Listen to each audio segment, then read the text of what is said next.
Reggae was always playing at home in East Ham when I was growing up. Loud music would be coming from the bedroom, and downstairs all you'd hear was the bass. My uncles had sound systems and we used to go to Jamaica a lot as a family. I've got a friend who went to jail in 2004 just before my first album came out. I'm on TV, and they're inside, looking at me like I'm 50 Cent. They think I'm killing it, earning mad dough every day. I'm sending him trainers and that, but it's not enough, because he thinks I should be doing more.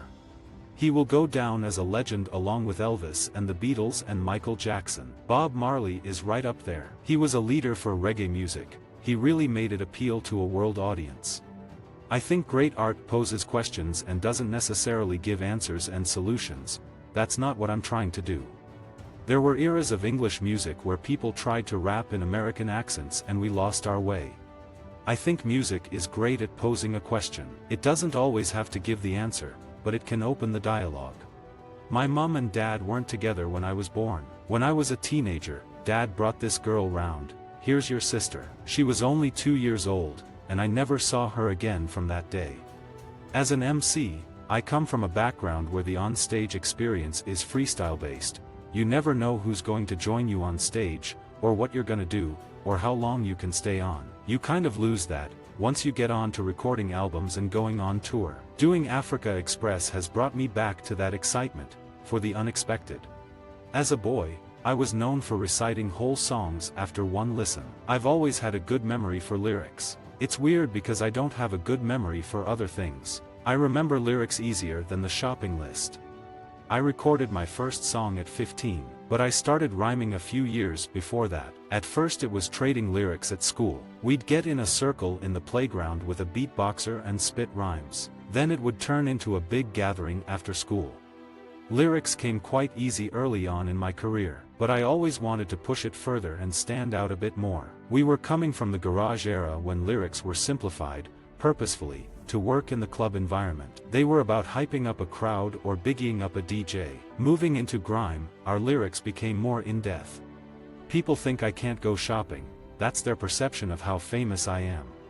Initially we were spitting lyrics over garage beats, in that 8-bar gap where there wasn't a vocal. But we were rebellious towards garage because they were rebellious towards us. A lot of their gatekeepers said grime was too violent. At some of my earliest shows, we used to roll up 20 deep. If my mates can't come in, I can't come in. My record label couldn't understand it, plus 19 on the guest list, but that was how it was. Over the years, as it is with everyone, but amplified from being in the public, it's got smaller and smaller. I'm always working out how people perceive me, and that's a hard thing to navigate sometimes. You may think it's weird working with a cartoon band, but there are a lot of characters in grime, especially since the early days. There are too many kids who don't think they can make it to the top. They give up before they have even started, but in my eyes everyone can succeed, and it's really important that young people believe in themselves.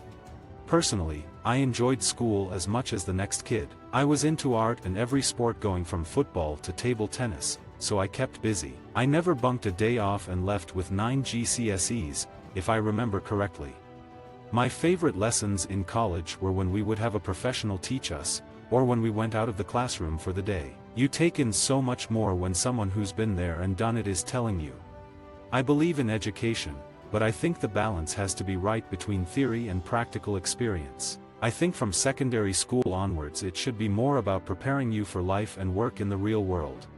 I like Jay-Z for his lyrics, his flow. He's always forward-thinking. Garage has been the big influence in my life. It was the first music that I started MCing to, and I really used to look up to Heartless Crew. I think Mighty Mo really got me into a whole different style of MCing. There were a lot of people with simple lyrics and simple wordplay. He really pushed out the boat. I don't agree with any form of Butler, so definitely not a robot one. It's lazy, so a bad idea. I'm definitely not a nerd, but maybe I'm a bit of a nerd when it comes to music and lyrics and things like that. Other than that, I'm definitely not a nerd. I wish I was, though. I hate PCs, and I hate using the mouse. Everybody has flaws, and every country has flaws. But you can still love something even though you know it's been so wrong before, and sometimes is now, and probably will be again. The Wire was from a police perspective, in terms of the streets and that. it was probably like 30% Top Boy is really from the perspective of the quote-unquote criminal. It's getting into the mind of these people and why they do what they do. It's bigger than just woke up and wanted to be bad one day. I don't get nervous. Grime don't mean nothing, we never called it grime. It's just a word someone associated with us. I wouldn't say all my music's grimy. I would continue to try to make songs how I did at the start. Wherever that be, like in your bedroom or coming up with ideas on the bus. As you grow that's gonna change. Sometimes it can get forced. I have to go into the studio to make my second album knowing I'm making an album. When I first started making songs I didn't have an album in mind, that's why a lot of them I like. I'm talking about how I haven't got a deal, how I'm living. You can never really top the first time, but we'll see how it goes. Hip-hop is the art of storytelling. I don't want to be a preachy person. I'm just trying to humanize situations and represent voices that aren't being represented. I'm a big fan of D.E.E. who always used MCing styles that other people weren't.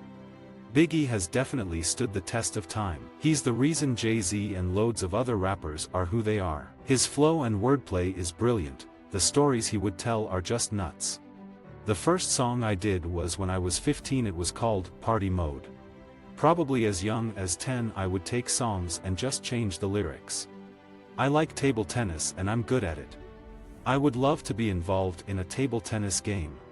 You fight for your character in the script. It's part of our job to evolve them, show all sides of them.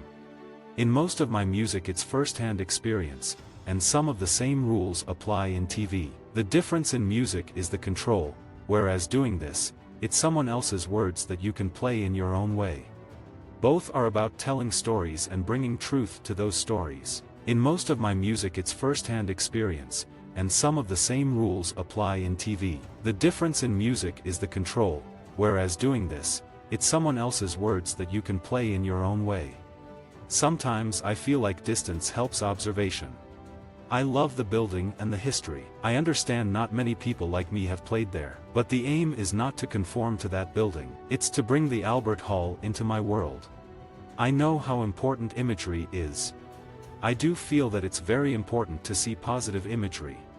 Jermaine Defoe was from my area. Rio Ferdinand used to come into my barbershop. Me and Skepta, we're kind of from the same world but have totally different sounding albums. That's why I get funny sometimes when people say I'm a grime artist. Not in a negative way, but I don't feel it's a true representation of the music I'm making. Visit our website for more quotes, quoting.com.